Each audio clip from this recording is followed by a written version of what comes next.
உங்களுக்கு பிடிச்ச முதல் தலைவர் யார்? எனக்கு எப்பவுமே பாபா சாஹேப் அம்பேத்கர் தான் எனக்கு முதல் தலைவர். அதுக்கப்புறம் வந்து டாக்டர் மூர்த்தியார், அப்புறம் அண்ணன் ஆம்ஸ்ட்ராங் அண்ணன் இருக்காரு, தலைவர் ஜெகன் மூர்த்தியார் இருக்காரு. இவங்களாம் எனக்கு பிடிச்சிருக்கு. அண்ணனை போல உலகில் யாருடா? அண்ணன் மறைந்த பின்னே கட்சிய வழி நடத்துறாங்கடா. எங்க சாமி யாருடா? அண்ணன் ஜெகன் மூர்த்தி யாருடா? அம்பேத்கர் வழி வரும் மூர்த்தி யாருடா? தொண்டனுக்காக உயிரை கூட கொடுப்பாருடா. உழைப்பால உயர்ந்தவர் இங்க யாருடா? எங்கள் அண்ணன் தானடா ஜெகன் மூர்த்தி யாருடா? மக்கள் மேல காட்டுவாரு அளவில்லாத பாசத்தை.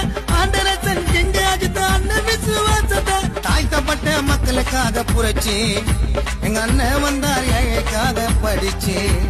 தாழ்த்தப்பட்ட மக்களுக்காக புரட்சி எங்களை காக்க வந்தார் MAML படிச்சு.